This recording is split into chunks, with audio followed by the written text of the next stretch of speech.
프란치스코 교황께서 선정하셨습니다. 인간의 고통 앞에 중립은 없습니다. 2014년 프란치스코 교황이 방한 중 행진하던 차를 멈추고 세월호 참사 유가족들의 고통을 위로한 것을 두고 정치적 중립을 요구했던 보수 정치 세력의 억지 요구에 담긴 이 한마디는 한국 사회의 아픔과 정치의 본질을 꿰뚫는 외침이었습니다. 그 당시 그 어떤 권력도 이들의 고통에 나서서 행동하지 않았습니다. 참사의 진실을 외면하고 인간의 고통에 선을 긋는 정치가 과연 정당한가? 이 질문은 여전히 우리에게 유효합니다. 세월호 참사와 이태원 참사 두 비극의 공통점은 단순한 사고가 아니라 국가의 무능과 무책임이 낳은 재앙이라는 점입니다. 박근혜 정부는 침몰하는 아이들을 구조하지 않았고 윤석열 정부는 서울 한복판에서 수많은 청년들이 압사당할 때 손을 놓고 있었습니다. 그러나 그 어느 누구도 책임지지 않았고 오히려 고통을 호소하는 시민들에게 침묵을 강요했습니다. 인간의 고통 앞에 중립은 없습니다. 맞습니다. 우리에게 도움을 요청하는 사람들에게 침묵하는 것도 공범일 뿐입니다.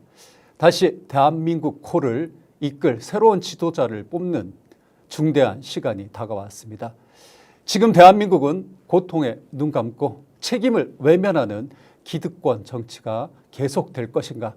아니면 누군가의 고통에 행동으로 나서는 지도자를 선택할 것인가 하는 선택의 기로에 서 있습니다. 분명한 것은 지금 시대는 시민의 고통 앞에 중립을 거부하고 시민의 삶을 더 나은 방향으로 바꾸기 위해 행동하겠다는 리더를 호명하고 있다는 것입니다. 그 부름에 맞는 후보가 분명 우리 앞에 있습니다. 이제 우리가 그를 선택할 때입니다. 오늘의 블루웨이브 시작하겠습니다.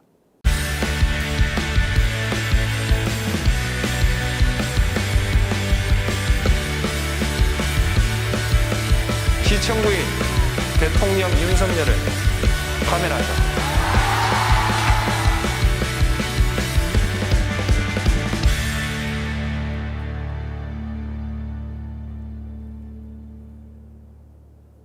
네, 블루웨이브 첫 코너 시작해 보겠습니다. 더불어민주당 상근 부대변인 이지혜, 최지혜라고 할 뻔했네요. 이지혜 부대변인 모셨습니다. 네, 안녕하세요. 이지혜입니다. 반갑습니다. 네, 오늘은 어떤 소식 준비하셨습니까? 네, 오늘은 각 당 경선 어떻게 진행되고 있는지 알아보고 더불어민주당 경선 얼마나 흥행하고 있는지 그 의미와 그리고 국민의힘 경선 얼마나 엉망진창인지 그 이유에 대해서 한번 살펴보도록 극과 하겠습니다. 극의 비교가 되겠네요. 네, 맞습니다. 네. 일단 더불어민주당 경선을 한번 살펴보겠습니다. 이게 사실 재미가 없다, 조용한 경선이다 이렇게 의미를 좀 축소하시는 분들이 많은데요. 자세히 보면 우리가 얼마나 그 어느 때보다 진정한 축제를 즐기고 있나 이런 것들을 알 수 있습니다. 네. 일단 투표율이 굉장히 높습니다. 지난주에 충청권, 영남권 이렇게 경선 결과가 나왔죠. 충청권은 지난 대선 경선보다 8%포인트 오른 57%, 영남권은 약 10%포인트가량 오른 71%의 투표율을 기록했습니다. 박창진 부대변인님, 이 수치의 의미가 뭐라고 생각하세요? 일단 더불어민주당의 권리당원이 120만 명이니까 그 120만 명의 거의 90%가 뭐 움직인다 이러면 어마어마한 숫자인 거죠. 네, 맞습니다. 지금 우리 당원 투표이지만 국민들의 열망이 지금 모여져 있는 것이라고 볼 수 있는데요. 지금 제가 사진을 하나 준비했는데 윤석열 전 대통령이 지금 형사재판에 나와서 여전히 야당 탓하면서 본인의 위헌 위법적 이 12.3 비상계엄이 정당하다고 주장하지를 않나. 부하들한테 책임 떠넘기는 것도 모자라서 지금 재판에 나와서 한가하게 졸다가 머리를 책상에 부딪히기도 했다더라. 뭐 이런 얘기도 지금 전해지고 있잖아요. 제가 이게 그 장면을 보니까 예전에 저랑 소송을 했던 어떤 분도 졸더라고요. 그 장면이 떠오르네요. 한가하네요. 네. 그리고 급기야 윤 어게인이라는 신당 창당하려고 추진했던 그 변호사들을 불러놓고 저녁도 먹고 묵고 이러면서 사진도 찍고 이거를 언론에 공개도 하기도 했단 말입니다. 그래서 이런 모습들이 이 민주시민들이 당원들이 지금 분노하고 있다는 것이 지금 느껴지고 더 이상 우리 이런 내란 세력을 용서하지 않겠다. 이번에 압도적으로 정권 교체를 이뤄내야 된다. 이런 강한 열망들이 투표율로 반영되어 있다고 이렇게 보시면 될 것 같습니다. 이런 철면피도 이런 철면피가 없구나. 아, 그래서 그렇죠. 더 붕괴하게 만든다. 맞습니다. 네. 네. 이 뿌리를 뽑아야 된다. 이렇게 사람들이 생각하고 있는 거죠. 그리고 이번 주에는 호남권 그리고 수도권 순회 경선이 남아 있는데요. 호남권에서는 지난 2022년 그 대선 경선 때 투표율이 30%였어요. 그런데 영남권에 비해서 호남권 선거인단 수가 거의 4배에 가깝습니다. 그러니까 굉장히 선거인단 수가 많은 거죠. 그래서 이번에 호남권에서 경선에 얼마나 투표에 참여할지 이것이 관전 포인트라고 볼 수 있겠습니다. 많은 호남권에 계신 우리 당원 여러분들께서도 지금 압도적인 지지를 해주셔야만 이 대선에서 민주정권이 탄생하느냐 마느냐의 기로에 서 있다 이런 얘기신 것 같아요. 맞습니다. 네. 이게 그냥 민주정권이 탄생하는 것뿐만이 아니고 정말 압도적인 국민의 지지를 얻어서 이 내란 세력을 뿌리를 다 뽑아버리는 그런 시작을 점으로 삼아야 되겠습니다. 근데 우리가 이렇게 이 민주적인 축제를 즐기고 있는 사이에 국민의힘 어떻게 엉망으로 진행되는지 한번 네. 알아볼 준비 되셨습니까? 네, 한번 보시죠. 네. 이제 국민의힘 1차 경선 통과자가 엊그저께 발표가 됐어요. 네, 그래서 맞아요. 김문수, 안철수, 한동훈, 홍준표 이렇게 발표가 됐는데 원래는 나경원 의원이 4등으로 들어갈 거다 이렇게 정말 많은 분들이 예측을 했는데 그 예측을 뒤엎고 안철수가 의원이 의외로 4강 안에 들었습니다. 그래서 이 1차 결과는 어떻게 보셨어요? 일단 그 나경원 의원이 뭐 콜드플레이의 그 어떤 그 퍼포먼스를 본인 걸로 악용하는 일도 맞아요. 있었고 뭐 여러 가지 기괴한 짓까지 다 했는데도 불구하고 이렇게 됐다는 건 또 나름 뭐 보수 안에서도 이 윤석열 내란을 정리를 해야 된다라는 의견이 또 있는 거 아닐까? 그게 보편적 국민들의 이 심리나 정서가 아닐까라는 생각도 듭니다. 맞습니다. 저도 똑같이 정말 한편으로 다행이라고 생각했습니다. 나경원 의원이 지금까지 정말 보수의 입처럼 그리고 이 내란 수괴의 행동 대장처럼 막 나서지 않았습니까? 근데 이제 막 윤상현 의원 너무 부러웠나? 이 정광훈 목사나 이런 사람들 너무 부러웠나? 이런 생각 진짜 많이 했거든요.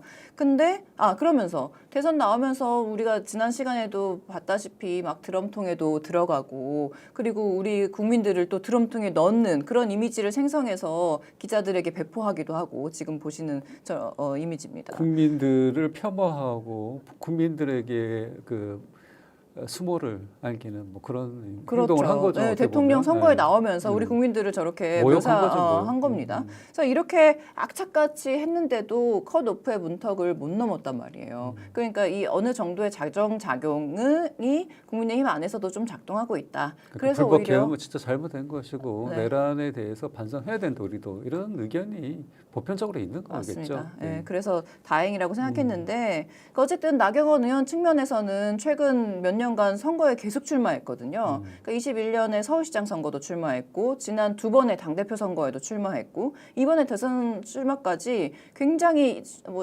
이 선거가 있을 때마다 출마했는데 있을 때마다 순위가 점점 내려가는 그런 모습을 보이고 있어요. 말로를 보이고 있는 네, 건가요? 그래서 정치 인생이 이렇게 끝나는 것인가라는 생각을 하면서 이제 내란 선동 여기에 대한 재판을 정말 빨리 끝까지 받아보기를 강력히 요구합니다.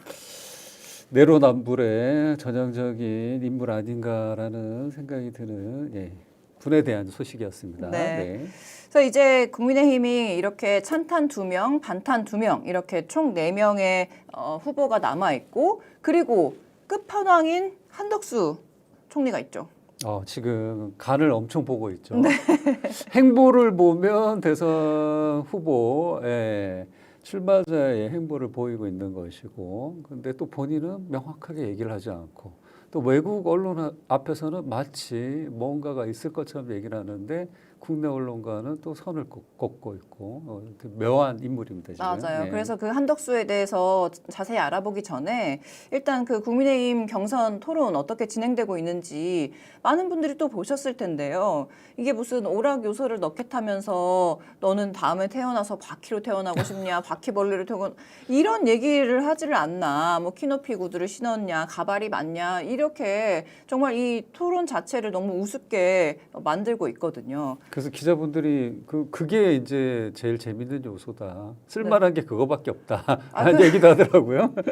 재미있는 요소는 맞는데 네. 제가 준비한 이 윤석열 전 대통령 영상 잠깐만 보고 올까요? 이기고 돌아온 거니까 걱정하지 마세요. 어차피 5년 하나, 3년 하나.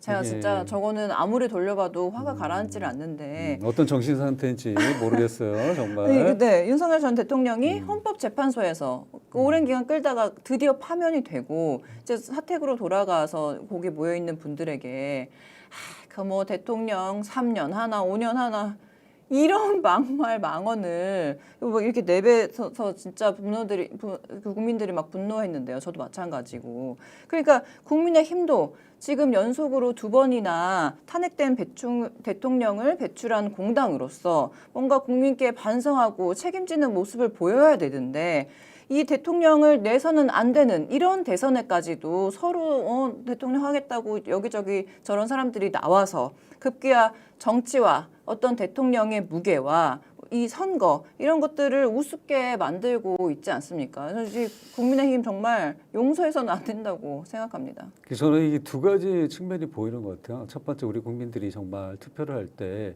자기가 선출된 권력이 되겠다, 누군가를 리딩하겠다, 그 권력을 손영하겠다라는 사람이 직업 의식조차 없는 사람에게 그런 권력을 저희가 줘서는 안 된다는 걸 이번에 윤석열 전 대통령이 명백하게 보여준 것 같고요. 두 번째는 지금 정말 이게 대선을 위한 선거를 하고 있는 것인지 아니면 국민의힘이 내부 당대표 정도를 뽑는 당직자를 뽑는 선거를 하고 있는지 여러분들이 좀 보셔라. 그래서 거기에 답이 있다. 우리가 어떤 선택을 해야 되는지. 맞습니다. 그런 생각이 드네요. 근데 이제 국민의힘이 이렇게 반성도 없이 그리고 심지어 윤석열 전 대통령에게 그렇게 당했음에도 불구하고 이 당이 파탄날 지경인데도 불구하고 또 지금 외부 인사를 영입하려고 애를 쓰고 있는데요. 누군지 알 것 같은데요. 네. 그래서 이 예비 경선, 지금 경선이 예비 경선이라는 말이 나올 정도로 이 한덕수 권한대행 끝판왕이 기다리고 있다고 지난 시간에도 말씀드렸는데 그래서 지금 대통령 권한 대행이 아니라 아직도 윤석열 내란숙의 지시를 받는 이 내란숙의 권한 대행이냐라고까지 비판을 받고 있는 한덕수가 어떤 인물인지 한번 살펴보도록 하겠습니다. 요즘 어제 오늘 굉장히 이슈가 되고 있는 것이 중국과의 마늘 협상 파동이에요. 2000년에 있었던 일이거든요. 네. 근데 당시 통상교섭본부장이 한덕수였는데 중국이랑 협상을 타결하면서 중국산 마늘 수입을 금지하는 긴급 수입 제한 조치 이것을 2년 반으로 제한을 하고 그 이후에는 중국산 마늘 수입이 완전히 자율화되도록 협상을 한 겁니다. 그런데 그 사실을 그 당시에 한덕수 통상교섭본부장이 숨기면서 이면 합의를 했다는 사실이 그 통상을 하고 나서 2년 뒤에 밝혀지게 된 거예요. 그래서 그 당시에 50만 마늘 농가가 있었는데 그러니까 아무 대책도 없이 갑자기 반년 뒤에 완전 수입 이렇게 완전 자율화 폭탄을 맞게 된 거죠. 그래서 그 일로 국민의 정부 청와대에서 경제수석 비서관 자리에서 물러나기도 했습니다. 한덕수 대행이. 그래서 지금도 똑같이 그런 상황이 반복되지 않을까 많은 전문가들이 우려를 하는 거죠. 일단은 이 점에서 좀 주목해 봐야 될 게 현재 협상 전문가라는 자신의 어떤 그 능력 혹은 과거 이력을 부각시키고 있는 이유가 뭔지. 그러니까 이게 대선에 이제 명분을 삼기 위해서 소위 말하는 트로피를 하나 가지고 나는 이런 사람이에요라고 국민 앞에 나서기 위한 전략이 아닌가라는 생각이 들어서 좀 괘씸한 면이 있는 것이고요. 위중한 정말 위기의 국가의 운명을 가를 수 있는 그런 일인데도 불구하고 자신의 목적을 위해서 사용하겠다는 목적성이 보여서 좀 대단히 탐탁치 않다라는 생각이 들고 본인의 이력이라고 얘기했던 것조차도 자세히 뒤를 살펴보면 이면 합의라는 그 꼼수를 사용해서 국민을 기만한 거잖아요. 오히려 국가의 그 피해를 더 가중시켰던 것이고 이런 속성이 있는 사람. 근데 이게 또 이제 세 번째로 보면 이번 계엄 사태에서도 드러나는 것 같아요. 본인이 계엄 불법 계엄을 할 줄 몰랐다라고 얘기를 하고 나중에 거기 가서 알긴 알았다. 근데 내가 막지는 못했다. 괴상한 말이잖아요.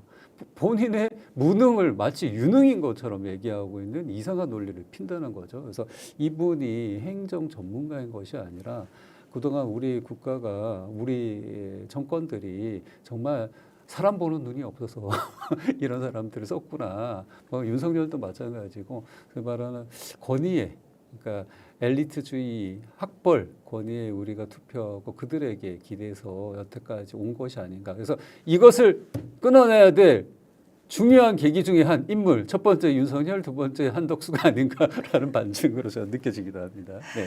아니 그래서 지금 쭉 말씀하신 것처럼 이 한덕수가 이 별명이 바람보다 더 빨리 눕는다라고들 많이 말씀하시잖아요. 그러니까 그만큼 처세에 강하고 자기가 얼마나 무능한 것인지를 숨기고 그리고 계속 자기 자리 보전을 일삼아 왔는데 그러면서 지금도 대행을 하면서 대통령 이제 출마를 하려고 뭘 어떤 이미지를 부각시키냐면 본인이 이 통상 외교 전문가다라는 이야기를 자꾸 하면서 자꾸 트럼프한테 전화를 받았다, 트럼프가 따로 만나자고 하더라 이런 얘기를 자꾸 언론에 흘린단 말이에요. 트럼프가 보통 인물이 아닌데 갖고 노는 거라고 저는 봅니다. 아 그렇죠. 네. 근데 어쨌든 본인이 말하는 것과는 다르게 이 사람이 외교 통상 전문가도 아니라는 것을 우리가 몇 가지 사례로 볼 수 있는데 최근 사례로. 그러니까 첫 번째는 얼마 전에 우리가 민간 국가로 지정됐는데 그것을 우리 정부가 몰라서 대응을 못했고 대응을 못해서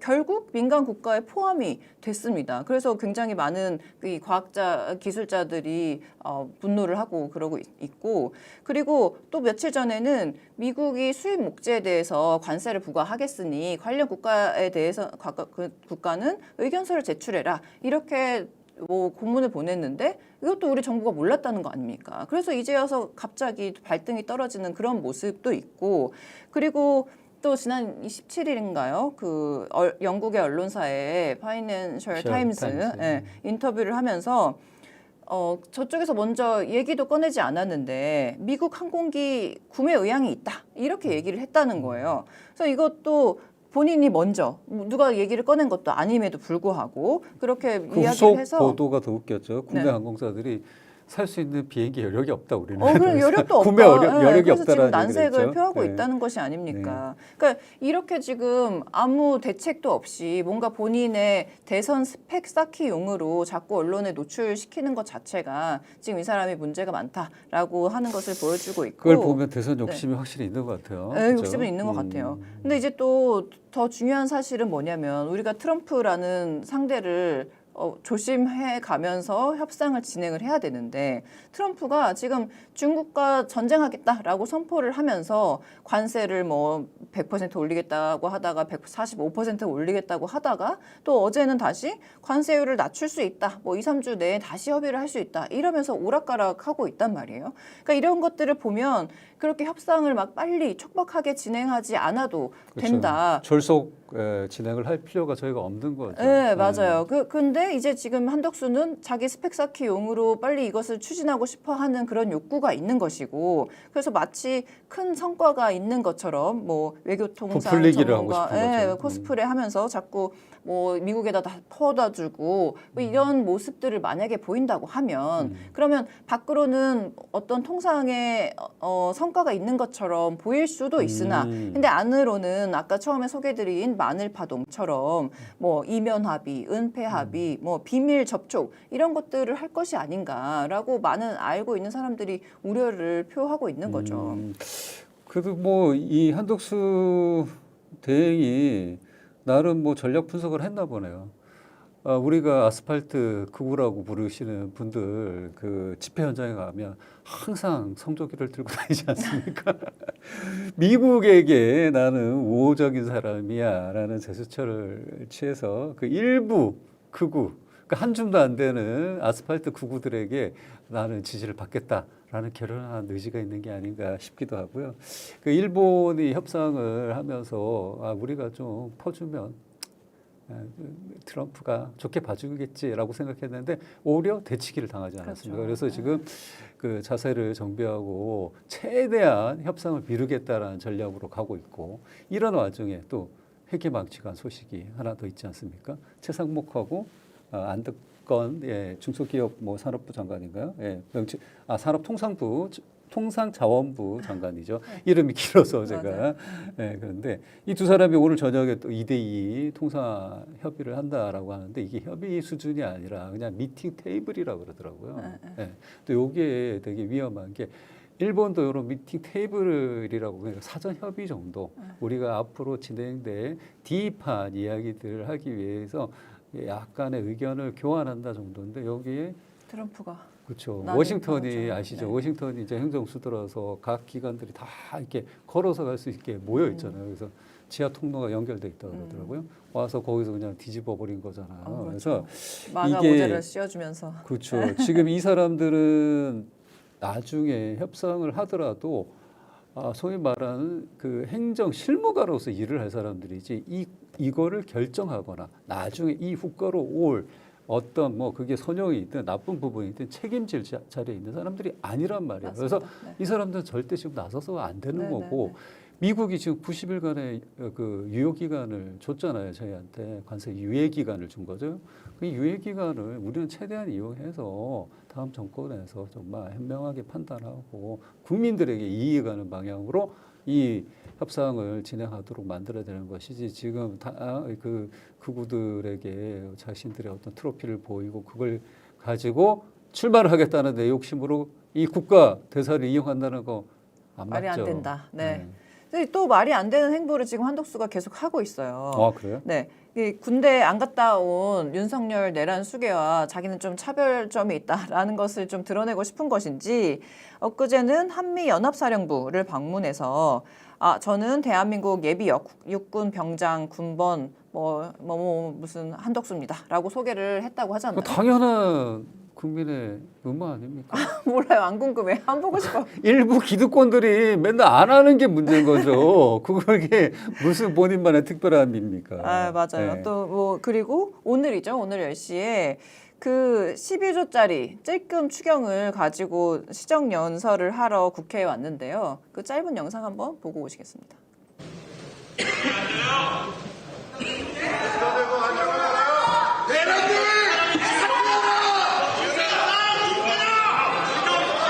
존경하는 국민 여러분. 네. 그 얼마 전에 국회에서 또 대정부 질문이 있었는데 그 대정부 질문은 의원이 그 국회에서 정부에게 질문을 하는 자리잖아요. 그럴 때는 코빼기도 안 비치더니 그냥 자기가 12조짜리 이거 들고 와가지고 뭔가 하는 것처럼 대선 출마용 늑장 추경을 가지고 왔다 이렇게 지적을 하지 않을 수가 없습니다. 그러니까 이게 무능의 전형적인 모습인 것 같아요. 이 정부 내내 추경에 오히려 반대하지 않았습니까? 포퓰리즘이라는 굴레를 씌워서 공격하는 수단을 삼기도 했고 약자의 고통은 외면하고 그냥 감세해주고 부자들이 나중에 낙수 효과처럼 좀 여유 자금 생기면 이게 다 도는 거예요. 이런 식의 논리였던 것 같아요. 그런데 이제 와서 이게 마치 본인들이 대대적으로 국민들을 위해 나서서 행동하는 것처럼 보이려고 하는 게 정말 가소로울 것 같아요. 네. 맞습니다. 국민들의 지적 수준을 무시하는 행동 아닌가 싶습니다. 그래서 이게 민주당에서는 계속 이제 지적을 하는 것이죠.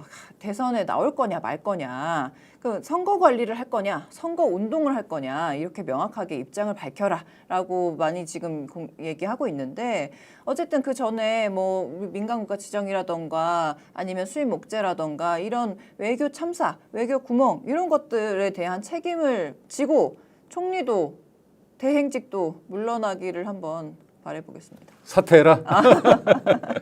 정말 상식을 갖춘 사람이면 자기 자신을 먼저 되돌아보고 행동하는 것이 맞다라는 말씀인 것 같습니다. 오늘 준비하신 소식 여기까지인가요? 한덕수도 한덕수지만 어쨌든 네. 국민의힘도 진짜 그러면 안 된다라고 강하게 경고하고 싶은데요.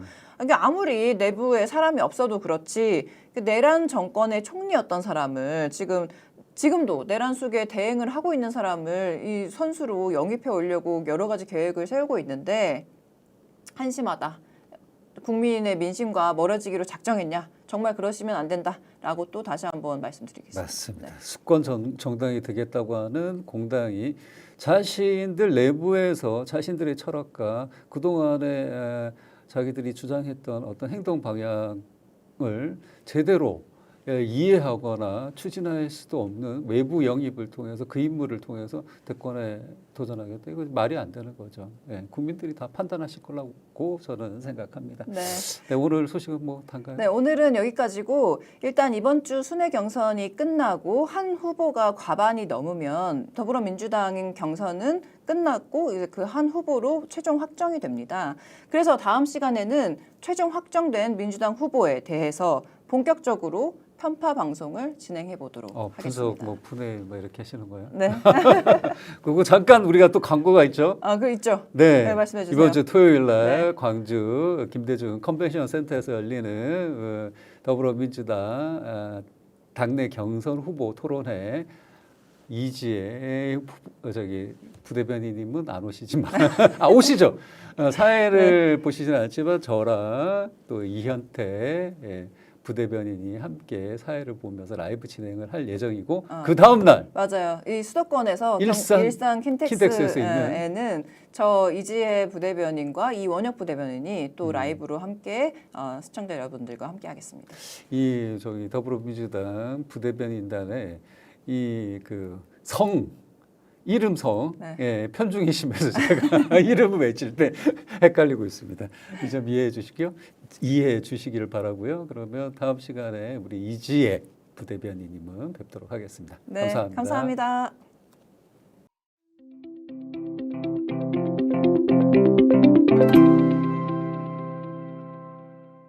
편파 방송 블루웨이브 두 번째 코너 시작하겠습니다. 오늘은 두 분을 모시고 얘기를 나눠보겠습니다. 반갑습니다. 네, 반갑습니다. 두 분 소개 좀 부탁드립니다.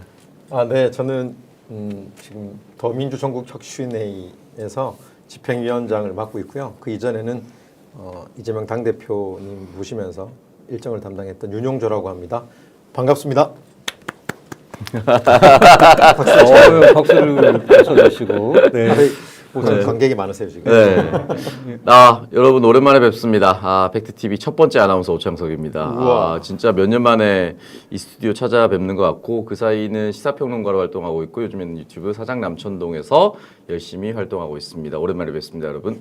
네, 두 분 야, 반갑습니다. 사장님이다. 네. 네. 아니 두 분이 워낙 이력이 화려하셔갖고 제가 지금 살짝 긴장을 하고 있습니다. 제 자리가 이거 위협받지 않는가라는 생각도 들고요. 오늘은 특별한 이제 계기로 나오셨는데 지금 책도 갖고 나오셨는데 이 책 좀 소개 좀 부탁드립니다. 네, 네, 이 책이고요. 네, 제목은 이재명의 준비입니다. 준비된 이재명이 아니라 이재명의 준비. 그래서 이재명의 삶, 이재명의 활동, 이재명의 경험이 사실상 지금을 위한 준비, 이 위기의 대한민국을 구하고 새로운 진짜 대한민국을 만드는 준비된 리더를 만드는 과정이었다. 그것을 알리는 책입니다. 이재명의 진면목입니다. 네. 자, 책이 어떤 책인지는 잘 설명해 주셨고 이 책은 어떤 기획 의도를 가지고 누가 이렇게 집필하게 되신 건지. 그러니까 준비는 이제 혁신회의에서 이제 기획을 전부 다 도맡아서 했고요. 저는 이제 여러분들 윤영조 위원장님을 포함해서 몇몇 분들 이제 인터뷰를 해서 이 책을 엮는 담당을 했습니다. 그래서 대표님과 오랫동안 시간을 지내오신 분들, 성남시장, 그리고 뭐 경기도지사, 그리고 당대표 이렇게 쭉 지켜오면서 그 요소요소마다 대표님의 결단이라든지 또 대표님의 고민, 그리고 대표님의 활동 모습을 가장 가까이서 보신 분들의 이야기를 좀 솔직하게 담았고 책의 제목이 이재명의 준비인 이유는 역시나 이번이 조기 대선이기 때문에 당선 직후 곧바로 출근을 해야 됩니다. 내일부터 출근해야 되는데 그 어느 때보다 준비된 대통령이 필요한 이 시점에 그 준비를 함께 해왔던 사람들의 이야기도 굉장히 중요할 것 같았고 그리고 대표님 스스로가 얘기하지 못하는 부분들을 주변에서 함께 해오신 분들은 이야기할 수 있는 부분들이 있거든요. 그런 비화라든지 그런 내용들을 잘 녹여내도록 노력했습니다. 네. 이게 관찰자 시점에서 얘기한 게 되는데 제가 만약에 저를 누군가가 이렇게 평가해서 쓴다 그러면 약간 두려울 것도 같거든요. 혹시 그 이 전 대표님의 네. 반응은 어땠나요? 대표님의 반응 혹시 어떠신지 들어보셨나요?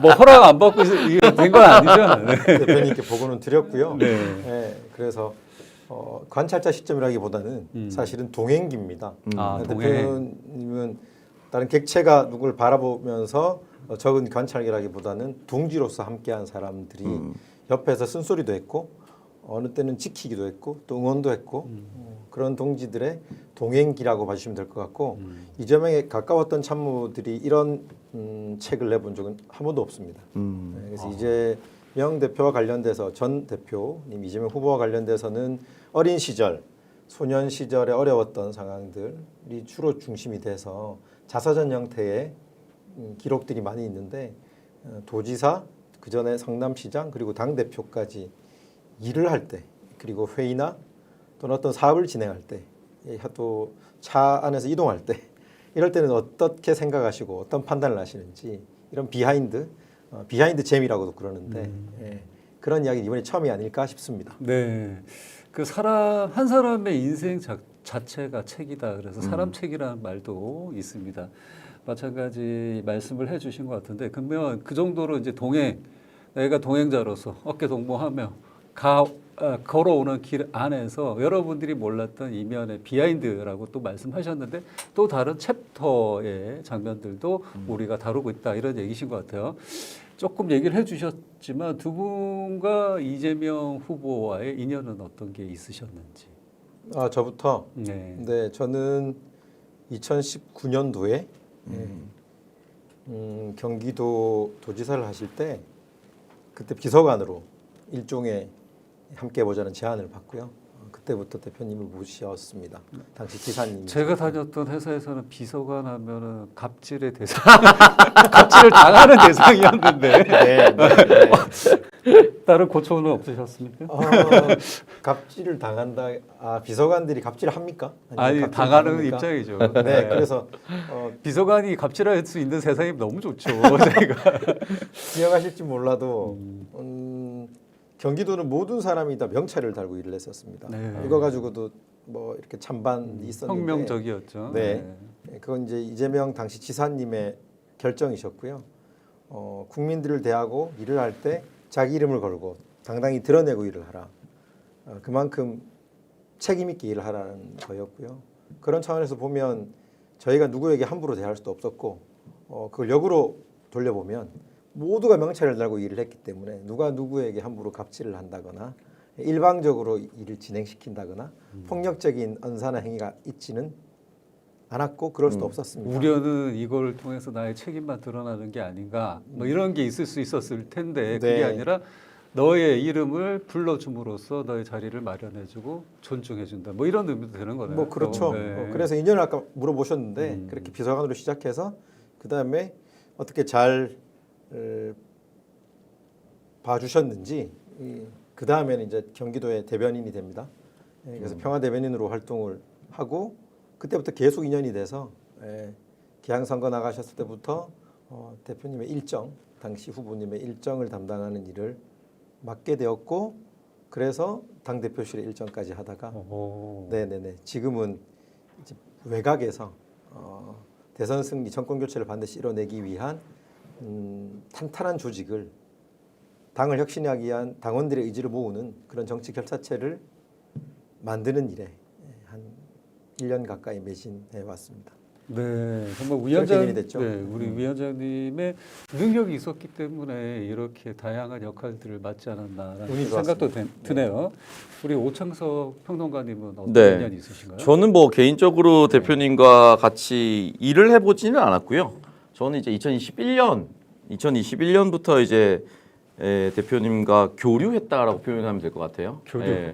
경기도지사 재임 시절에 그 당시 이제 2021년 재보궐선거가 서울과 부산에서 모두 참패를 했었습니다. 그때 가장 큰 이유로 저는 부동산이라고 생각이 들었었고 이 부동산에 대한 전향적인 생각이 좀 필요하다라고 이제 말씀을 드렸었습니다. 근데 그거를 직접 드렸던 게 아니고요. 원래는 이제 그 당시 민주당 당직자들과 또 전달이 된다면 청와대에 보고하기 위해서 보고서를 한 32페이지 정도로 썼는데 그 보고서를 최민희 의원님이 이제 그 당시 경기도지사였던 이재명 지사에게 이제 보내주셨어요. 그래서 보내주시면서 같이 내려가서 회의에 참여했으면 좋겠다라고 해서 초대를 받아서 내려갔고요. 그래서 거기서 이제 좀 전향적인 상황이 되어야 된다. 과거의 부동산을 바라보는 시각과 지금 우리 세대가 바라보는 시각이 너무 다르고 사회도 많이 바뀌었기 때문에 이런 부분에 대해서 바꾸셔야 앞으로 이제 이 부동산 민심을 잡을 수 있다라고 말씀드렸었거든요. 그 자리에서도 이제 보고서를 뽑아서 보셨고 그리고 그날 회의가 오후였던 걸로 기억하는데 점심 직후에 오후 끝나자마자 저는 바로 올라왔거든요. 올라왔는데 대표님이 그날 이제 새벽 12시 반에 문자를 먼저 주셨어요. 앞으로 이런 보고서 쓸 거면 직접 보고해달라라고 해서 그 2021년부터 지금까지 저는 개인적으로 왜냐면 제가 다시 정치를 할 생각이 없어가지고 개인적으로 이제 제가 이렇게 했으면 좋겠습니다. 저희 마음은 사실 이렇습니다. 뭐 최근에 있었던 일들 중에서는 뭐 3법 개정안 같은 게 굉장히 그 동학개미라는 표현을 쓰면서 많이 이제 이슈가 되고 있는데 국장 탈출은 지능순이라는 표현을 이제 대표님이 최근에 또 쓰셨어요. 근데 그게 이제 제가 보고 드렸었던 제목이기도 했었습니다. 그러니까 워낙 동학개미들이 왜 미국장으로 가느냐 줄여서 이제 미장이라고 표현하는데 주주들의 권리 보호가 전혀 되지 않는 것 때문이겠죠. 그러니까 우리나라의 회사 기업 수가 전 세계 한 5위 정도 된다고 하더라고요. 근데 시총은 또 그렇지 않아요. 그 이유가 뭐냐면 예를 들어서 팩트TV라는 회사가 있으면 팩트TV A, 팩트TV B, 팩트TV C 이런 식으로 흔히 말하는 쪼개기 회사 이렇게 쪼개기 계열사를 만들어가지고 회사의 가치를 떨어뜨린다거나 또는 회사의 시총이 올랐음에도 불구하고 가격을 올리지 않음으로써 상속세를 방어하기 위한 행동들도 굉장히 많이 했습니다. 그렇기 때문에 이런 부분들이 전혀 권리가 보호되지 않았기 때문에 이런 것들은 조금 우리 마음을 조금 더 헤아려 주셔야 된다. 그리고 상법 개정안에 대해서 얘기를 드렸고 대표님과 다른 유튜브 채널에서 이동형TV에서 인터뷰했을 때는 그 부분에 대해서 당연히 알고 있고 자본시장법을 해결해야지 본질적으로 해결된다라고 이제 더 한 발자국 들어가서 말씀을 해주시더라고요. 그런 모습을 보면서 저는 소위 말하는 효능감을 실시간으로 굉장히 많이 느꼈었고 저 같은 당직자도 아니고 직책도 없는 사람이 이야기를 들어주시는 걸 보면서 역시 굉장히 유능한 리더고 그것도 하나도 그냥 흘려 듣지 않고 직책과 무관하게 정말 우리 사회에 필요하다는 얘기가 있으면 꼼꼼히 살펴주는 모습에 역시 이런 사람이 좀 대통령이 됐으면 좋겠다 그런 생각을 하면서 지금까지 온 것 같습니다. 네. 그 말씀을 들어보니까 정말 리더의 등목 중에 내가 듣고 싶은 얘기만 듣는 리더는 진정한 리더가 되기 힘들다라는 얘기가 있는데 그러니까 내가 듣고 싶지 않은 얘기라도 해줄 수 있는 사람에게 귀가 열려 있고 마음이 열려 있어야 되는 거잖아요. 예, 제가 예전에 다녔던 회사랑 되게 많이 비교가 돼요. 제가 그렇게 땅콩 던지면 안 된다 그랬는데 이분이 제 말을 안 들어서 나중에 지금 존재가 없어졌죠. 네. 그러니까 지금 방금 말씀하신 우리 오창석 평론가의 이게 조금 더 보태자면 네. 이재명 대표님, 그러니까 전 대표님 같은 경우에 이제 경청의 리더십이라고 하는데요. 이게 시간이 가면 갈수록 더 그 리더십이 깊어지시는 것 같아요.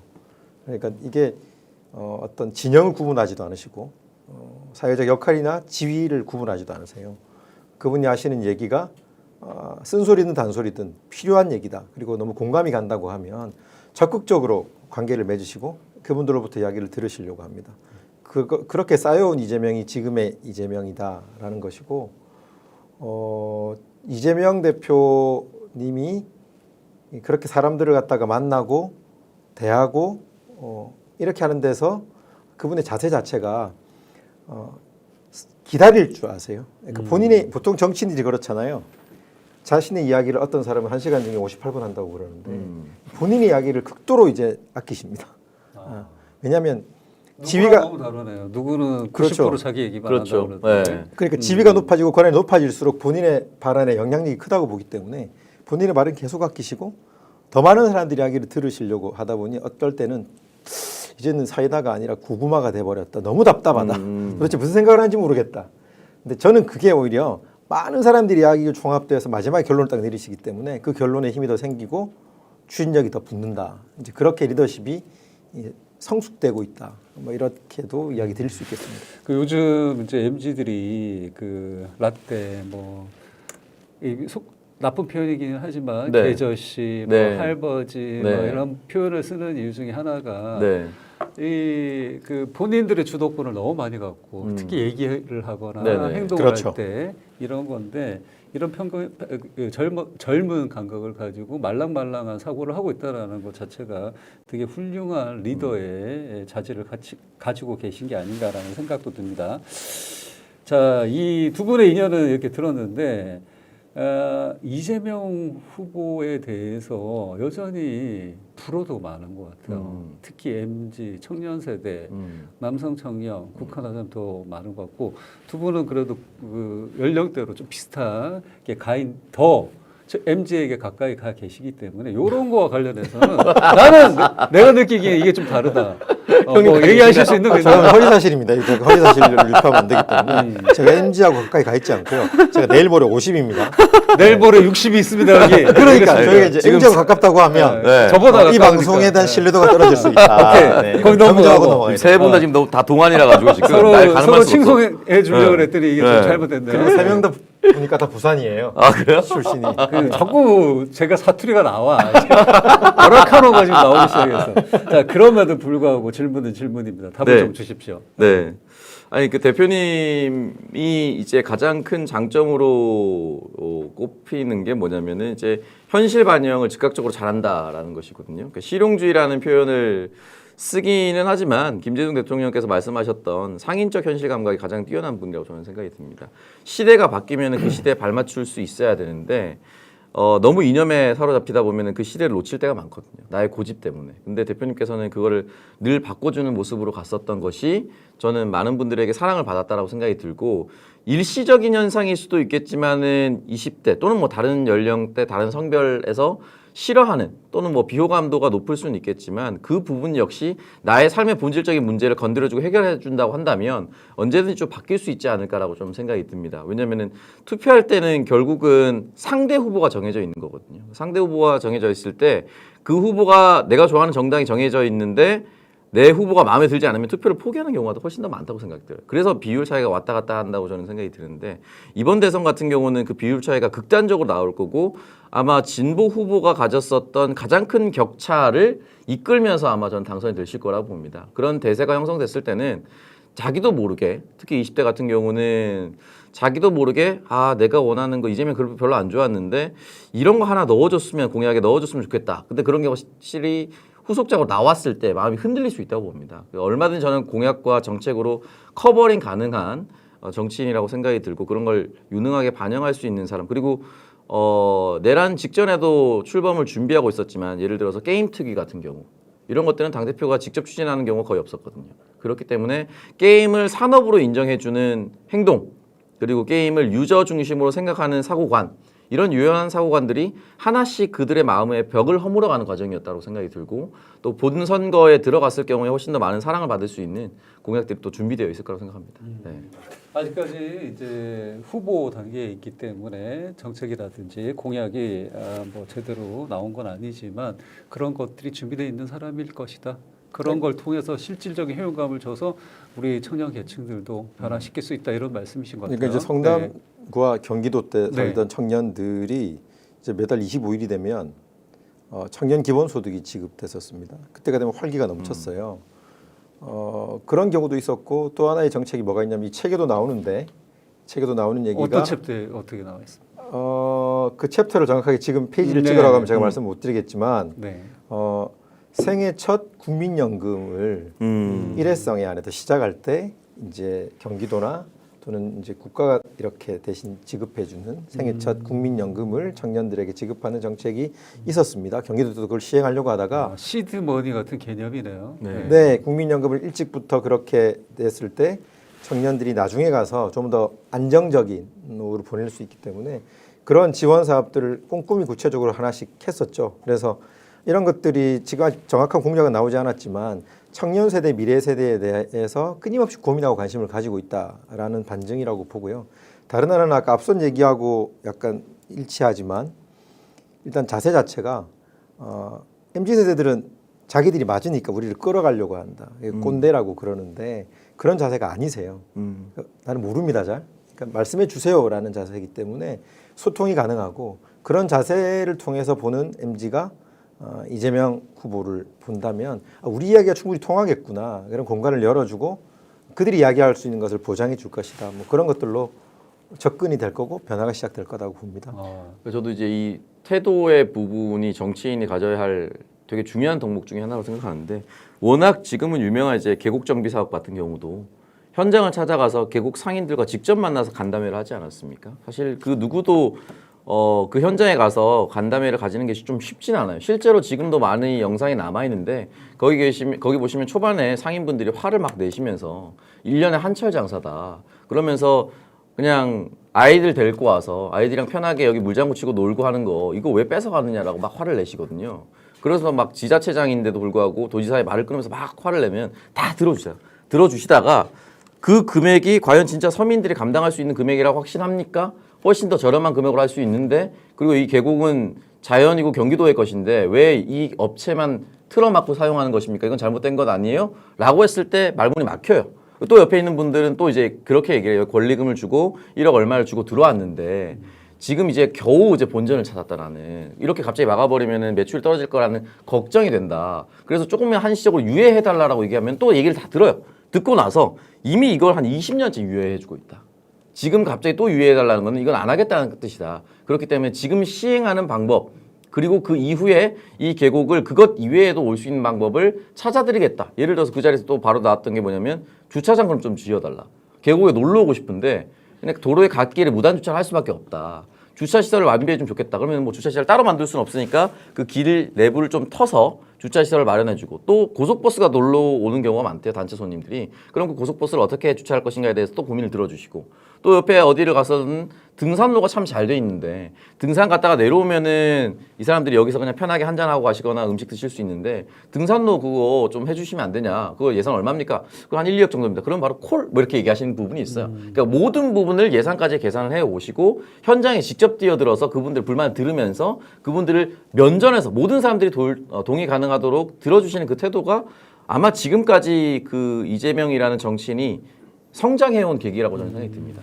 네. 그게 어떻게 보면 바둑을 둘 때 우리가 한두 두 수 더 위에를 봐야 된다. 네. 다음 수를 봐야 된다는 얘기처럼 준비가 돼 있고 내가 이해가 있기 때문에 가능한 또 실행이 되겠네요. 즉흥해서 할 수 있는.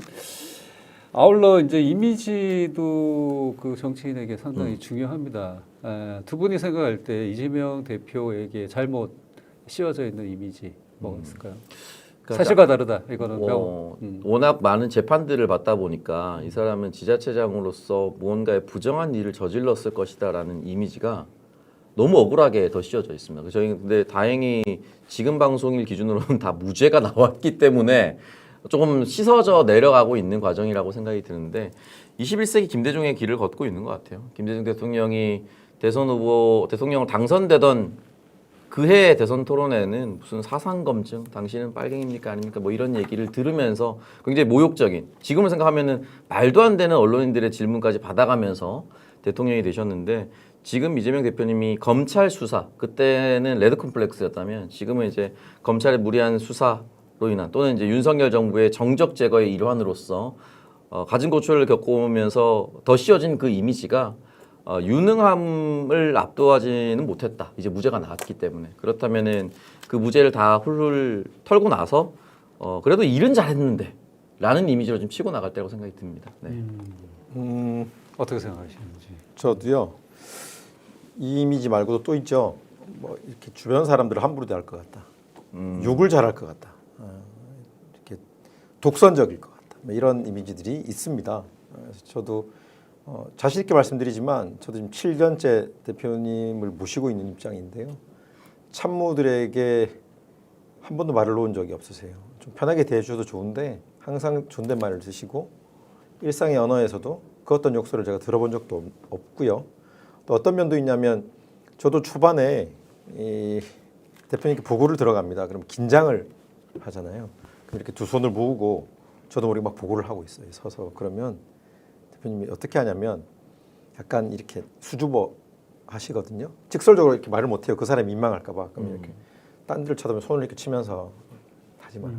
그러니까 그렇게 두 손 모으고 너무 격식을 갖추거나 그렇게 어렵게 대하지 마라고. 그리고 서서 하지 말고 앉아서 이렇게 눈높이를 맞춰서 편하게 이야기하라고 하세요. 그러니까 그런 일상에 누가 보지 않는 일상에서도 자기의 참모들과의 대화 과정에서도 서로가 평등하게 눈을 맞추면서 편하게 이야기합시다.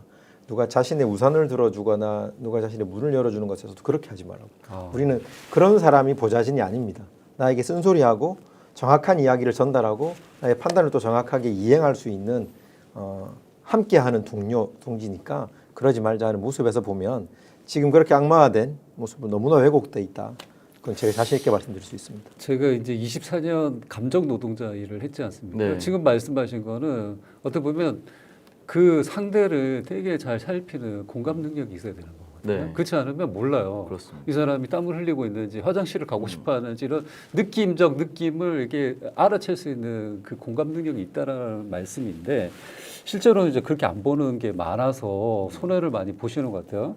조금 가볍게 말씀을 드리자면 요즘 그 우리 MZ들이 좋아하는 MBTI. 지금 말씀을 보면 F적인 감성이 있으신 것 같은데 국민들은 T라고 생각하시는 것 같아요. 네. 단호박이다. 네. 세게 호통치고 뭐 아까 그 계곡 그 정비 사업 말씀하셨는데 추진력이 있다 보니까 그걸 그렇게 오해하시는 것도 있는 것 같습니다. 두 분이 볼 때는 I로 보이시나요? E로 보이시나요?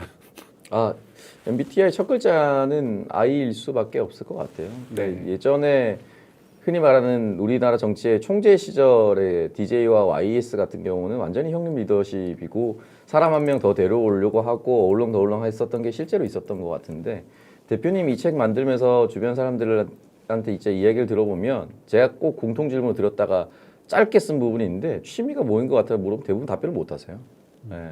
취미가 있어야지 같은 취미를 공유하거나 그런 부분이 발생하는데 일단 취미를 즐길 시간이 없어졌다는 게 가장 가슴이 아팠던 부분이고 두 번째 그럼 조금 가장 여유로웠을 때가 계속 첫 번째로 거슬러 올라가면 가장 여유롭지 않았겠습니까? 지금 당대표 때보다는 경기도지사 때가 조금 더 여유로웠을 거고 경기도지사 때보다는 성남시장 시절이 조금 더 여유로웠을 거고 그럼 성남시장보다는 변호사 시절이 조금 더 여유로웠을 텐데 그때 그 질문을 해도 답변을 제대로 하신 분이 거의 없었던 것 같아요.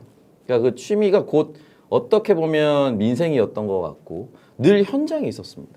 그러니까 이재명 대표가 그 분당 파크뷰 때부터 이제 어떻게 보면은 권력의 눈총을 받기 시작하고 낙인을 찍히기 시작을 했었는데 그때 본인이 굉장히 힘든 삶을 살아오면서 사법고시를 어렵게 패스하고 본인의 동네로 다시 돌아가서 주변의 주민들을 만나고 억울함을 달래주고 권력을 향해서 돌진했을 때 어쩌면 그 사람의 덕업일치라고 해야 될까요? 민생, 국민들을 만나는 것, 그리고 나의 업이 일치된 삶을 살아온 것. 그 이외에는 아무것도 없다 보니까 MBTI로 봤을 때는 I다. 아니다. 그런 생각이 들 수밖에 없습니다. 위원장님. 네. 보통 E는 그렇다고 합니다. 에너지를 외부로부터 얻는 사람. 자기도 외부로 발산하는 사람이라 그러고요. 에너지를 스스로 찾아내는 사람, 내향형이라고 그러는데 I라고 하잖아요. 옆에서 보면 이재명 대표님은 I가 맞으세요. 혼자서 문서를 오랫동안 보시고 그 문서를 꼼꼼히 보면서 본인이 구상을 하시고 그래서 계획을 하고 그런 일들을 좋아하시면서 에너지를 찾으세요. 그리고 그렇게 된 원인은 보면 물론 어린 시절과 연관이 있다고 봅니다. 지독하게 가난한 시절 소년공으로 자라면서 주변의 폭력과 수많은 억압으로부터 스스로를 지키면서 자기 목표를 정해놓고 달려가다 보니까 스스로와의 싸움을 계속 하셨던 거죠. 그래서 성격이 그렇게 되었다고 보고 그런 아이적인 성향들은 방금 앞서 말씀드린 대로 다른 상대방이 조금 민망해할 것 같다고 생각이 들면 스스로 그 말을 잘 못하세요. 수줍어하시잖아요. 그러니까 샤이하다고 그러는데 보통 정치인들이 어떻게 돼야 되냐면 만나면 외향적으로 바뀌어야 되겠죠. 형님, 보통 이제 동지요. 명함 나눠줄 때 그렇게 바뀌어야 두 되거든요. 분들처럼. 저희들은 좀 그렇습니다. 네. 그런데 이재명 후보님은 그러시질 못하세요. 그래서 그러니까 낯을 가린다 그러죠. 처음엔 그렇습니다. 그리고 사람들도 여러 명을 다수를 만나시는 것을 선호하지 않으세요. 저희도 일정을 잡다 보면 꼭 3명 또는 4명과의 자리를 만들어 달라. 왜 그러시냐면 막 왁자지껄 떠들고 그냥 한번 형식적으로 이렇게 인사하고 가는 일에 큰 의미를 못 찾으시고요. 심도 있게. 3명 만나서 각자의 이야기를 차분하게 나누고 듣고 그것을 교감하고 그것을 또 기록해 두고 그렇게 하는 데서 에너지를 찾으신 걸 보면 I세요, I. 아이. 네, 두 분 말씀을 들으니까 정말 이 아이가 나름 뭐 배려 또 경청 뭐 숙고하고 이런 사람으로 여겨질 수 있는데 이분들이 결단을 내려서 용기를 내면 그 파급력이 크다. 네. 뭐 이런 또 생각도 드네요. 네. 제가 아이라서 이렇게 살짝 가보고요. 이가 그렇지 않다라는 건 아닙니다. 네, 누구나 이와 아이를 다 가지고 이는 있는데, 여기 두 분이 이실고. 네, 저희도 아이가 있습니다. 네. 네. 이는 뭐 또 그뭐 사람 파괴력이 만나는 대단하시죠. 네. 네. 그 용기가 대단하시고 조금 이제 가벼운 얘기로 하나 여쭤보고 싶은 게 이 편파 방송이고 저희 주 시청자분들이 또 편파적으로 어떤 분을 좋아해요. 그래서 궁금해하실 게 많을 것 같은데 저는 부대변인 되고 나서 우리 그 당시에 당 대표님하고 회식 자리가 있었는데 양꼬치 집을 가더라고요. 그래서 네. 저는 양꼬치를 많이 좋아하시나 이랬거든요. 네. 옆 주변에서 보실 때, 옆에서 보실 때 우리 이 후보님이 좋아하는 음식은 뭐 어떤 종류가 저는 있나요? 전혀 모르겠네요. 아, 네. 대표님. 음식을 안 드시고 뭐 다른 걸 많이 드셨던 그러니까 거 아니에요? 이재명 후보님은 네. 두부 요리를 좋아하십니다. 두부. 네. 그러니까 대표님은 가공된 거 말고요. 1차 원물 그대로 나오는 요리를 좋아하십니다. 최근에 아마 어떤 유튜브 방송에서도 아니면 이렇게 브이로그 같은 촬영에서도 그런 말씀을 은연중에 하셨어요. 그래서 두부 요리 좋아하시고 나물 요리 좋아하세요. 그래서 저희가 이렇게 식사나 아니면 또는 도시락을 준비해야 될 때 보면 두부 요리를 선택하면 큰 문제 없이 넘어가십니다. 그래서 그 그건 음식의 본질이 담겨 있는 그걸 느낄 수 있는. 네, 1차적으로 아. 그 원재료의 맛을 잘 살린 요리들의 예, 선호도를 갖고 계시다. 네, 그래서 저랑 똑같네요. 이 말씀하시려고. 그리고 아까 이제 똑같습니다. 취미 얘기가 잠깐 나왔었는데 네. 원재료 그대로 하면 마카다미아도 좋아하셔야 되는데. 여기 2차가 있는데 위험한 방송이 되고 있습니다, 여러분. 네. 취미는 아유 뭐 어떻게 해야 될지 모르겠네. 취미는 어떤? 취미는요 원래 네. 낚시를 좋아하세요. 아 낚시를 좋아하세요. 네, 낚시는 정말 좋아하시는데 제가 경기도 때부터 모셔 보니까 한 번도 못 하셨어요. 아. 그러니까 휴가가 오면 휴가를 좀 보내드려서 저희들 참모진 입장에서는 그렇습니다. 너무 바쁘게 거의 워커홀릭처럼 사시니까 좀 쉼이 필요하다. 그리고 그 리프레시가 쉼이 필요하다. 조금 여유롭게 보게 만들고 또 에너지를 긍정적으로 만들어서 더 좋은 성과를 낼 수 있다라고 생각해서 좀 그런 시간, 그런 사색과 충전의 시간을 보장 드리자라고 해도 꼭 날을 잡으면 이상하게 화재가 나거나 어떤 일이 벌어집니다. 그러면 아까 우리 오평론가님 이야기하신 대로 직면의 리더십이거든요. 현장형 리더십. 그러니까 전화 받고 보고받는 게 아니라 그냥 그런 일이 생기면 바로 그 현장으로 가세요. 이번에 산불에도 보셨지만 일주일 내내 거의 이 경북 지역과 경남 지역에 계셨잖아요. 그렇죠. 그런 현장 리더십이기 때문에 현장으로 산불 가시다 났는데 보니까 골프 치는 CEO도 있었는데. 그렇죠. 완전 다르죠. 네. 그래서 휴가를 같이 못했고 또 대표가 되시고 나서는 아시는 대로 수많은 압수수색 네. 그리고 측근들의 구속, 본인의 수사, 재판 계속되면서 그런 여유를 찾으실 시간이 없다. 그래서 지금의 취미는 앞서 얘기 나온 대로 언제 가장 즐거워하시냐면 본인이 집행한 또는 구상한 일이 성과가 나서 국민들이나 당원들에게 기쁨을 줬거나 도움이 됐을 때 그 결과가 드러나면 그것으로 계속 만족하는 삶을 살고 있다. 누군가의 삶을 바꾸는 거에 큰 보람을 느낀다. 이거 네. 참 좋은 일인 것 같네요. 좋은 리더가 되기 위한 덕목인 것 같습니다.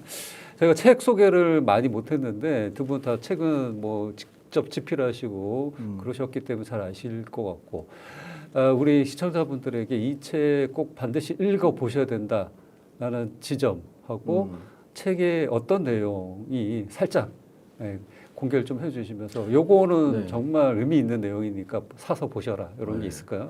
뭐 일단은 책 안에 보시면 사진이 많습니다. 이게 왜 중요하냐면 다 공식 사진들. 굉장히 중요한 사진들을 공개된 사진들이 아니고요. 네. 이 책을 통해서만 볼 수 있는 볼 수 있는 사진들이 사진이니까. 네. 상당히 많습니다. 네, 글도 좋지만 중요한 건 이제 사진 보는 재미도 분명히 있을 거예요. 그리고 또 하나 말씀드리면 여기 이제 에피소드 중에 하나는 보통 이제 도로를 새로 내면 누군가 토지 보상을 해줘야 될 거 아닙니까? 근데 가운데 누군가가 가장 중요한 길목에 자리를 잡고 소위 말하는 알박기를 할 수도 있어. 알박기를 하면 이 사람 때문에 다른 사람들 토지 보상보다 훨씬 더 많이 줘야 되죠. 그러니까 너무 그 높은 금액이나 무리한 요구를 하면 사실 주변의 참모 입장에서는 여기 놔두고 휘어서 도를 냅시다 뭐 이렇게 얘기할 수도 있잖아요. 그러면 이제 보통 지자체장 같은 경우는 휘어서 내게끔 하거나 쉬운 방법을 네, 쉬운 선택하는 방법을 거죠. 택할 네. 수 있잖아요. 네. 근데 이제 대표님 같은 경우는 그런 일이 있을 때 결정할 때 그냥 자기도 이번이 알박기를 하면서 크게 보상받고 싶어 하지 않을까요? 웃으면서 이렇게 얘기를 하면서 그러면 직진으로 내는 금액과 휘어서 내는 금액 둘 다 세금을 쓰는 건데 국민의 세금을 얼마나 더 많이 쓰는 것인지 비교해달라. 라고 일단 먼저 얘기를 하시고요. 왜냐하면 이 알박기를 보상해 주는 금액과 직선이 아니기 때문에 곡선이기 때문에 추가금이 들어갈 거 아닙니까? 이 추가금 그리고 이 도로를 이용하는 경기도민의 연료비도 생각을 해야 될 거 아니에요. 직선으로 가는 것과 커브로 도는 거. 이런 것까지 다 계산했을 때는 결국은 무리한 요구라도 조금 낮춰서 여기 보상해 주는 것이 맞다라고 결론에 도달하십니다. 합리적 대안이 뭔지를 찾아내는 거네요. 그래서 네. 남들보다 한 번 더 생각을 하고 조금 힘들다 하더라도 결국은 국민들의 세금을 가장 아끼는 방법 또는 국민의 편의를 가장 좋게 하는 방법으로 결론을 내리시더라고요. 그런 부분에 있어서 대표님 항상 그 가장 현명한 결정을 내리신다라는 걸 느낄 수가 있었습니다. 그렇기 때문에 대통령이 되신다 하더라도 저는 그런 유능한 결정을 내리실 거라고 생각이 들고 두 번째 그러면 모든 걸 다 들어주는 쪽으로만 가느냐? 그렇지는 않죠. 다시 말씀드리지만 계곡 현장을 뛰어드는 모습이라든지 그런 모습을 봤을 때는 늘 현장으로 가서 불의에 항거하는 모습도 보여줬고 신천지 바로 가셨잖아요. 그런 부분에 대해서 들어줘 이렇게 얘기한 적 없습니다. 그런 부분 그러니까 명확하게 구분됩니다. 들어줘야 하는 부분과 들어주지 않는 부분 이런 것들을 본인의 기준만으로 명확하게 구분해서 잘 해오셨기 때문에 그런 리더십을 이 책을 통해서 또 한번 확인하실 수 있을 것이다. 그런 말씀드리고 싶습니다. 그러니까 모든 것을 오케이라고 얘기하는 리더가 좋은 것이냐 네. 아니면 오케이라고 할 수 있는 상황을 만들어내는 리더가 필요한 것인가 네. 우리 국민들이 좀 생각해 봐야 되겠네요. 그죠? 그렇습니다. 네. 위원장님. 네. 뭐 이 책 전체가 한 6명 정도의 저희 공동 상당 저자가 때부터 있는 네, 거죠? 지금까지 온 가까이에서 본 참모들이 썼기 때문에 하나하나가 다 의미를 가지고 있습니다. 이게 전형적인 책을 홍보하는 방식인데. 네, 그러니까 어떤 면이 중요하다, 덜 중요하다 이런 게 아니고요. 네. 정말로 각자가 봤던 것 중에 저희들이 고르고 골라서 각자의 뭐 시선이 여기 다. 지금 책에 담기지 않은 내용도 물론 많기 때문에 이 책은 저희가 고심해서 이 내용을 담았습니다. 그리고 엮은이가 우리 오창석 평론가이자 작가님이신데 너무 잘 엮어주셨어요. 많은 참모들의 인터뷰나 어떤 진술들을 잘 엮어주셨기 때문에 어떤 거 하나 빼놓을 수 없다라고 봐집니다. 그렇기 때문에 꼭 다 보시는 게 좋고요. 보는 것도 아까 사진 이야기 하셨는데 네. 정말 저 이 사진 열심히 고르고 골랐습니다. 내용에 맞게 배치하고 그래서 사진도 이 사진이 그냥 사진이 아니라 대표님이 사업을 진행하실 때 회의하실 때 이동하실 때 모습들을 담았고 거기서 느껴지는 감정이 있습니다. 사진을 통해서도 이재명의 진면목을 볼 수 있으니까 꼭 봐주시고요. 저는 두 가지 이야기를 꼭 드리고 싶습니다. 여기 보면 책에 이재명의 실현과 추진력이라 그래서 80페이지 그리고 84페이지 보면 철저한 공복의식에서 오는 치밀함과 섬세함, 수기 후에 결정하고 자고면하지 않는다. 이게 어떤 장이냐면 농촌 기본소득을 경기도에 이제 추진할 때의 과정입니다. 그러니까 당시에 농촌 기본소득을 진행해보고 싶어 했던 공공기관장, 이 저자 중에 한 명인 강희연 전 혁신의 상임대표, 지금 상임 고문인데요. 그분이 경기도 농수산진흥원 원장으로서 지사께 농촌 기본소득을 시범적으로 한번 시행해 봅시다라고 제안을 드렸고 거기에 흔쾌히 한번 해봅시다라고 하셨어요. 경기도 전체 인구의 3%밖에 되지 않습니다. 2%인가 3%밖에 되지 않고 그만큼 작은 인구가 농촌 인구임에도 불구하고 저희같이 큰 도시 지방정부에서 재정적 여력이 있기 때문에 그런 시범 사업을 해서 성공을 하면 이것이 전국적으로 확산될 수 있지 않겠냐라고 뜻을 가지셔서 진행하게 됐는데 바로 진행될 줄 알았던 그 농촌 기본소득을 시행하는 6개월이 걸리고요. 그렇게 됐던 이유는 금액 차이나 여러 가지 몇 가지 방식에서의 문제인데 보통 지자체장이면 공공기관장에게 본인의 생각을 얘기하고 이렇게 가자라고 하면 되는데 그렇게 안 하셨던 거예요. 얼마가 좋겠냐 가지고 몇 달을 토론하십니다. 또 다른 안을 주면 저는 이렇게 하는 게 좋겠다고 하고 계속된 수기의 과정을 지위를 떠나서 거치시고 검토하는 거죠. 그리고 나서도 보면 31개 시군이 있는데 경기도에 어떤 시군에 농촌기본소득을 시행할 것이냐. 대부분이 민주당이었고요. 당시에 한나라당입니까? 뭐 새누리당. 네. 하도 이름을 바꿔서 네, 저도 잘 모르겠어요. 아무튼 거기가 몇 군데밖에 되지 않는데. 그냥 그 당이라고 뭐, 부르죠. 네. 근데 당연히 민주당 경기도지사는 민주당에 있는 시군에 시범 사업을 하고 싶겠죠. 그리고 얼마나 많이 원했겠습니까? 자기 지역이 시범 단지가 되면 수많은 예산이 지원되기 때문에.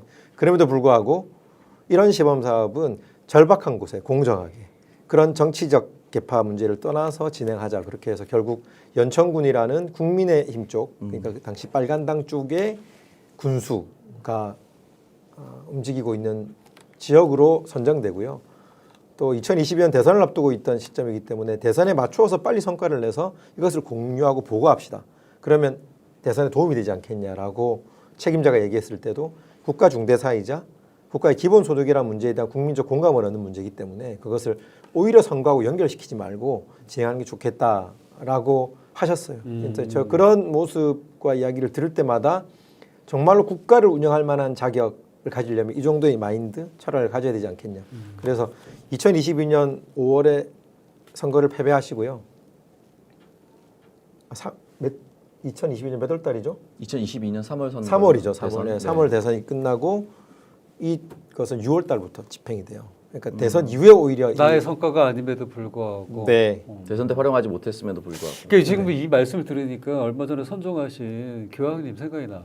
교황님이 그 한국을 2014년도에 방문하셨을 때 네. 세월호 사건이 한참 불타오르는 네. 그 뭐 어떤 추모의 공방의 네. 얘기였고 이때 이제 그 세월호 유가족들이 건네준 그 리본 배지를 달았다는 이유로 공격이 많았고 정치적 중립을 요구하는 우리나라 내에서의 정치 세력들의 얘기가 있었어요. 그때 교황님이 했던 얘기는 인간의 고통에는 중립이 없다. 네. 네. 그러니까 내가 인기에 영합하려고 그러면 혹은 어떤 권력의 어떤 뭐 힘을 뒷배를 받아서 나의 뭔가를 성취를 위해서 행동한다 그러면 무시할 수 있지만 아 그렇지 않다. 그것이 본연의 자세다. 내가 교황이 된 이유다라고 얘기했는데 그 결과 좀 비슷한 것 같아요. 이런 거와 결부해서 우리가 또 생각해 볼 수 있는 것이 그러면 이재명 지금 현재 후보가 현재로서는 더불어민주당의 가장 유력한 대선 후보가 될 것 같은데 네. 이분이 되고 나서 민생의 삶, 약자의 삶을 다루는 방식은 어떨 것이라고 좀 생각이 드시나요? 그 기존에 이제 제가 이 말씀을 드린 이유는 윤석열 정권 내내 기득권 우선주의적인 정책이 있었다라고 저는 생각이 들거든요. 물론 중도를 뭐 아우르고 부자 감세가 이런 것도 대표적이죠. 네, 다 중요한데 초부자 감세 이런 것들. 이런 불평등 해소와 관련해서 뭐 좀 다른 면이 좀 있을 거라고 예상하십니까? 그 정치인의 삶의 드라마가 중요한 이유는 그게 버라이어티하게 바뀌어서 대통령 후보가 됐다, 대통령이 됐다가 아니라 일반 서민의 삶을 실질적으로 얼마나 공감하느냐가 중요한 거라고 생각이 들거든요. 그러니까 썩은 과일 더미에서 그나마 베어 먹을 수 있는 과일을 찾아서 아버지랑 나눠 먹었던 그 아픔이 있었기 때문에 신선한 과일을 경기도 청년들에게 제공하고 싶다라는 정책으로 이어졌던 것이고 교복을 제대로 입지 못했었던 경험이 있었기 때문에 무상 교복을 지원해주고 싶었던 것이고 청년 때 용돈 한번 제대로 못 벌고 오히려 소년공으로 돈을 벌어서 집에 갖다 줘야 되는 그 슬픔이 있었기 때문에 청년 기본소득을 하려고 했었던 겁니다. 본인이 제때 수술과 치료를 받지 못해서 팔이 굽었어요. 닥터 헬기를 통해서라도 누군가는 그런 삶을 경험하지 않게 하기 위해서 그런 사람과 그런 정책을 펼쳐왔던 것이거든요. 그렇기 때문에 훨씬 더 서민의 삶을 잘 알고 또한 또 반면에 그 서민의 상승 욕구도 잘 알 수 있는 그런 좋은 대통령이 저는 되실 거라고 생각합니다. 그래서 저도 이제 내내 정치로 입문하고 나서 고민했던 게 자신의 경험이 없는 정치인은 정치 권력을 가질 자격이 없다라는 생각을 많이 했거든요. 네. 그러니까 내가 진짜 선발 노동을 안 해봤어. 그 뭐한 각오야. 20년 동안 행정관료로 살았어. 근데 지금 와서 그분이 노동부 장관이 된다? 잘할까? 실제 잘하지도 못하는 경우가 대부분이었던 것 같습니다. 그래서 그런 면에서 차별점이 있지 않나. 그래서 정치인의 서사도 우리가 잘 눈여겨봐야 된다라는 그 책에도 생각이 지금 듭니다. 예. 그 말이 나오는데요. 이재명의 정책에는 이재명의 삶이 녹아 있다. 네, 방금 중요한 말씀이십니다. 네, 오평론가님 얘기대로 그렇기 때문에 누가 하지 말라고 해도 본인 몸에 배인 게 있습니다. 그래서 노동의 현장 그리고 민생의 삶. 민생의 현장 그리고 환경 미화원분들이 이 440원 임금을 인상해 달라 휴게실을 만들어 달라는 그런 현장에 직접 가셔서 그분들과 대화하고 그런 걸 또 정책으로 반영하고 변화시키려고 하는 것들이 쭉 이어왔던 이재명입니다. 지금 대선 국면에서 짧은 대선 국면에서 그 모습이 보이지 않는다고 의심하지 마시기 바랍니다. 지금 보이지 않는다고 없는 게 아니다. 이런 네. 말씀이신 것 같아요. 자, 우리 이제 마무리할 시간이 다 됐는데 저희가 편파 방송이라고 하지 않았습니까? 네. 그래서 독점이 필요합니다. 신생 방송이 우리 저기 평론가님 같은 수준의 방송이면 저희가 이런 욕을 안 하는데 자, 아니요. 단독으로 아니요. 나만 아는 얘기 여러분은 모르지만 여태까지 한 번도 안 드러나 나는 이재명의 이걸 알고 있다. 뭐 이런 네. 경험이 있다. 비하인드 스토리 책에 안 나와 있는 걸로 좀 부탁드려 보겠습니다. 책에 나와 있지 않은 얘기. 네. 먼저 하실랍니까? 아, 나는 그런 게 없는데. 내가 라면을 끓여서 좋아하더라. 뭐 일방적으로 해달라는 것만 좀 많아가지고. 네, 네, 네. 제가 이야기 드리면 네. 이거 비하인드 스토리면 재밌어야 되는데 마음 아픈 이야기인데요. 아까 두부 요리 좋아하신다 그러셨잖아요. 네. 그래서 제가 모시고 지방 일정을 갔습니다. 지방 일정을 갔다가 지역 일정을 마치고 이제 시간이 저녁 시간이 돼서 대표님 좋아하시는 두부 요리를 포장을 해서 드시게 했습니다. 당시 왜 포장을 했냐면 대표 시작하고 얼마 있지 않아서 이제 검찰을 동원한 탄압이 본격화됐고요. 그때 이제 주변의 측근들이 압수수색을 고초를 많이 당하고 당하시고. 고초를 겪기 시작했고 본인께서도 가족 그다음에 우리 부인 되시는 이재명 선생님도 그렇게 또 모진 시련들을 겪게 되시는 상황이 종합적으로 일어나면서 언론이 십자포화를 합니다. 그렇죠. 그냥 완전히 무슨 중대 범죄를 저지른 정가 사범처럼 막 만드니까 당내에서도 그런 비판들이 막 쏟아지니 식당을 가서 식사를 하기도 어려워지죠. 네, 맞아요. 그런 네. 상황까지도 있었거든요. 근데 그렇게 해서 포장을 드렸는데 저희는 별일 없이 식사를 하실 줄 알았는데 저보고 혹시 이 식사를 어떤 걸로 계산했냐고 물어보시더라고요. 그래서 저희는 당에 몇 번이나 확인하고 저희가 지금 지방 출장 중이기 때문에 당연히 우리의 활동 비리로 쓸 수 있다라고 확인을 받고도 진행한 일임에도 불구하고 미안하다고 다시 본인의 카드로 계산을 하라.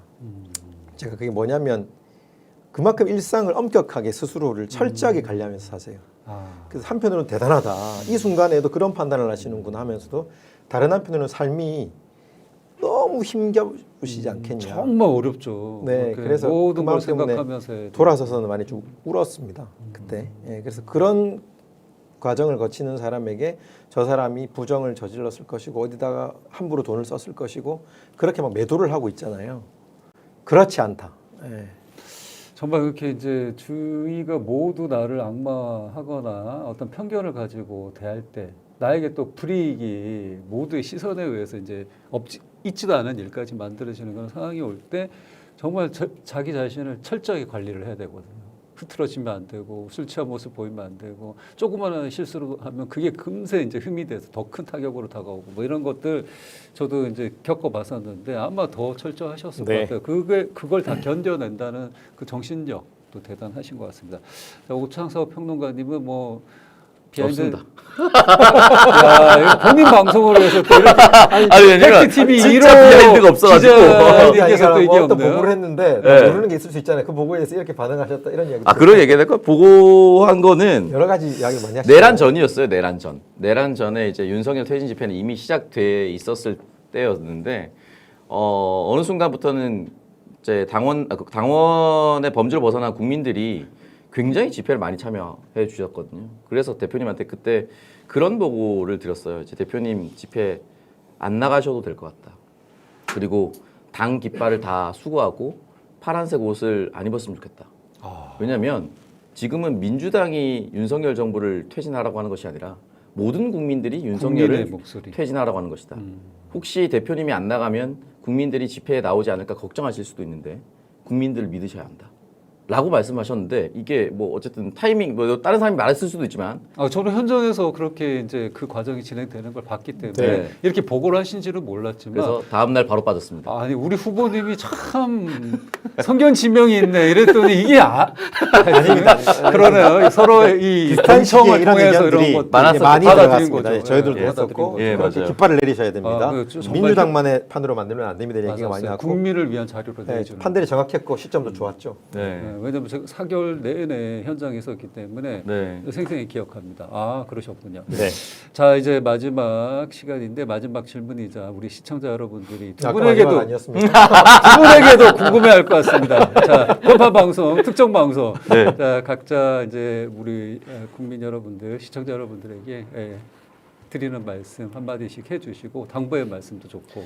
네, 그 어느 때보다 이제 정권 교체에 대한 기대감과 가능성이 높은 대통령 선거입니다. 이번 대선처럼 확신을 가지고 투표장에 나선 일은 앞으로 또 있을까 싶을 정도로 압도적 승리가 점쳐지는 상황인데 그럴수록 저는 주변 사람들한테 더 설득해야 한다고 봅니다. 그러니까 결국 선거의 결과는 지지율이 아니라 투표로 결정되는 것이기 때문에 여러분들이 현장에 나가서 꼭 소중한 한 표 행사해 주시길 바라고 지금 이미 재외국민 선거 등록은 시작되고 있거든요. 몇 시간을 걸려서 나의 소중한 한 표를 행사하기 위해서 전 세계에 있는 한국 국민들이 준비를 하고 있습니다. 한국에 계신 분들은 사전 투표부터 시작해서 본 투표 날까지 꼭 주변 사람들 투표 독려 잘해 주시고 이긴다는 전제 그리고 이긴다는 전제에서 한 발짝 더 나가서 압도적 격차로 이길 수 있는 그 전제가 마련되어야 대통령이 되시고 나면 초반에 국정 동력을 강하게 확보할 수가 있습니다. 내란범 재판이 이제 시작됐고 언제 끝날지 모르고 얼마나 더 많은 사람들이 연루되어 있을지 모릅니다. 그럴수록 저는 더 많은 국민들이 압도적 격차로 승리로 이끌어 주셔야만 그런 국정 동력을 만들어 주실 수 있다. 그런 말씀드리고 싶습니다. 네, 내가 아니라도 당연히 되겠지, 누가 하겠지가 아니라 네. 여러분 모두가 적극적으로 참여해 줘야 되는 네. 절체절명의 선거 국면이다라는 말씀 같습니다. 네. 네, 저는 어대명은 없다라고 말씀드리고 싶습니다. 일과 정책은 이 책을 보면 잘할 거라고 확신이 들 것입니다. 지금 보시면 내란 공범인 한덕수는 대선 출마를 이야기하기 시작했고 대법원장은 전원 합의체로 회부하면서 다시 사법 리스크라는 말도 안 되는 이슈를 대선판으로 끌어들이려고 하고 있습니다. 심우정 검찰총장과 검찰은 문재인 대통령을 기소했습니다. 내란은 여전히 현재 진행형입니다.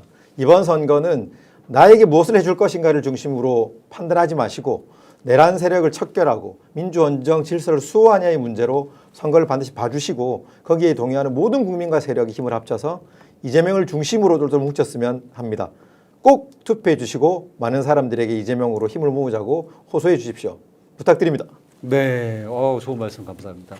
정말 우리 그 평론가님하고 위원장님이 왜 이재명 대표님과 이렇게 소통이 되고 주변에 계신지를 또 새삼스럽게 느낄 수 있는 기회였다라는 생각이 듭니다. 저희 대선 특별방송 팩트TV와 더불어민주당 부대변인단이 함께 기획한 이 블루웨이브는 말씀드렸다시피 전국을 파란 물결로 뒤덮어보자라는 포부를 가지고 시작했습니다. 오늘 두 분 만나니까 그 결의가 다시 한 번 더 다져지는 것 같고요. 다음 편에서는 더 알찬 소식으로 여러분들과 함께 소통하도록 하겠습니다. 그럼 오늘 시간 마무리하고 다음 시간에 뵙겠습니다. 감사합니다. 고맙습니다. 고맙습니다.